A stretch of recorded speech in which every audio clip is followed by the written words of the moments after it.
آ کر عرض کی یا رسول اللہ میں نے اس کھجور کے درخت کو دیکھا کہ زمین کو چیرتے ہوئے آپ کے اوپر آ کر تھوڑی دیر کے لیے کھڑا ہو گیا، تھوڑی دیر کے بعد پھر زمین کو چیرتے ہوئے اپنی جگہ پر واپس چلا گیا۔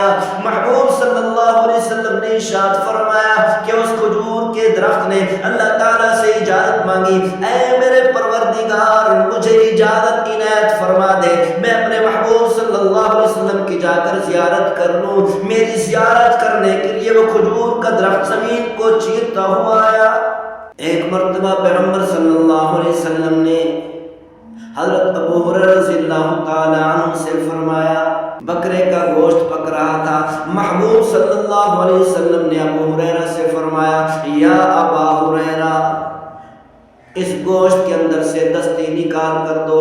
سیدنا ابو ہریرہ رضی اللہ تعالیٰ عنہ فرماتے ہیں میں نے اس گوشت کے اندر سے ایک دستی نکال کر پیغمبر صلی اللہ علیہ وسلم کے سامنے پیش کر دی، کیونکہ پیغمبر صلی اللہ علیہ وسلم دستی کا گوشت بہت زیادہ پسند فرماتے تھے۔ پھر پیغمبر صلی اللہ علیہ وسلم نے دوبارہ فرمایا اے ابو ہریرہ اس گوشت کے اندر سے ایک اور دستی نکال کر دے دو۔ سیدنا ابو ہریرہ رضی اللہ تعالیٰ عنہ فرماتے ہیں میں نے دوسری دستی بھی نکال کر پیغمبر صلی اللہ علیہ وسلم کے سامنے پیش کر دی۔ محبوب صلی اللہ علیہ وسلم نے اس دستی کو تناول فرمایا۔ تیسری بار پیغمبر صلی اللہ علیہ وسلم نے فرمایا اے ابو ہریرہ اس گوشت کے اندر سے ایک اور دستی نکال کر دو۔ سیدنا ابو ہریرہ رضی اللہ تعالیٰ نے عرض کی یا رسول اللہ ایک بکرے کی دو دستیاں ہوتی ہیں، تیسری دستی کیسے؟ تیسری دستی تو نہیں ہوگی۔ پیغمبر صلی اللہ علیہ وسلم نے ارشاد فرمایا اے ابو ہریرہ اگر تو نکال کر دیتا رہتا جب تک میں مانگتا رہتا اس وقت تک اللہ تعالیٰ مجھے کھلاتا رہتا۔ نصارہ کہتے ہیں حضرت عیسیٰ علیہ السلام مردوں کو زندہ کیا کرتے تھے اللہ کے حکم سے، لیکن پیغمبر صلی اللہ علیہ وسلم کہ ایسے ایسے معجزات ہیں، پیغمبر صلی اللہ علیہ وسلم کے معجزہ کی برکت سے ایسی ایسی چیزوں میں روح آ جاتی تھی جن کے اندر کبھی روح تھی ہی نہیں۔ جن مردوں کو حضرت عیسیٰ علیہ السلام زندہ کیا کرتے تھے ان مردوں کے اندر کبھی نہ کبھی روح موجود تھی، وہ جسم کبھی نہ کبھی بولا کرتے تھے، لیکن محبوب صلی اللہ علیہ وسلم کے معجزہ کی برکت سے ایسی ایسی چیزوں میں بھی روح آ گئی جن کے اندر کبھی روح تھی نہیں۔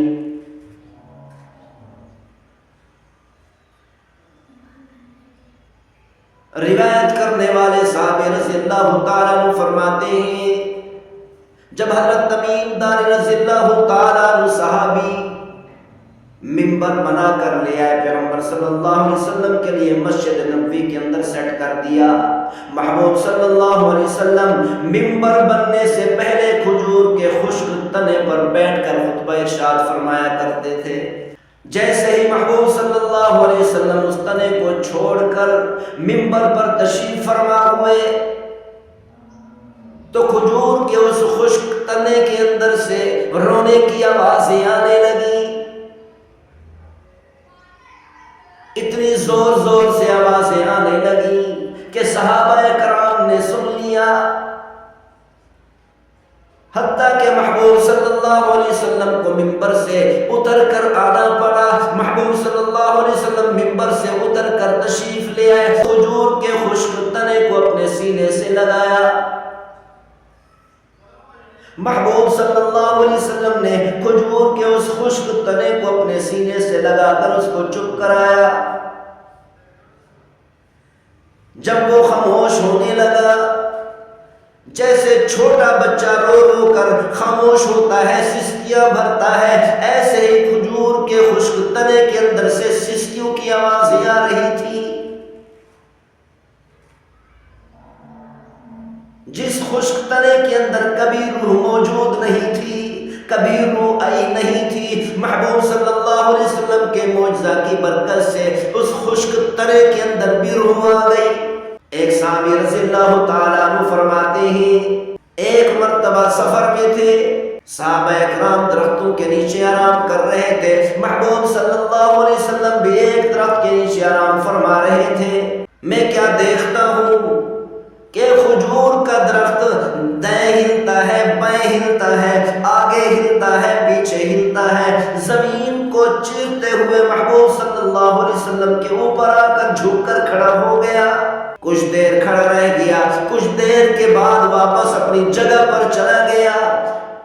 جب محبوب صلی اللہ علیہ وسلم بیدار ہوئے، میں محبوب صلی اللہ علیہ وسلم کی خدمت میں حاضر ہوا، آ کر عرض کی، یا رسول اللہ، میں نے اس کھجور کے درخت کو دیکھا کہ زمین کو چیرتے ہوئے آپ کے اوپر آ کر تھوڑی دیر کے لیے کھڑا ہو گیا، تھوڑی دیر کے بعد پھر زمین کو چیرتے ہوئے اپنی جگہ پر واپس چلا گیا۔ محبوب صلی اللہ علیہ وسلم نے ارشاد فرمایا کہ اس کھجور کے درخت نے اللہ تعالیٰ سے اجازت مانگی، اے میرے پروردگار، مجھے اجازت عنایت فرما دے، میں اپنے محبوب صلی اللہ علیہ وسلم کی جا کر زیارت کر لوں۔ میری زیارت کرنے کے لیے وہ کھجور کا درخت زمین کو چیرتا ہوا آیا۔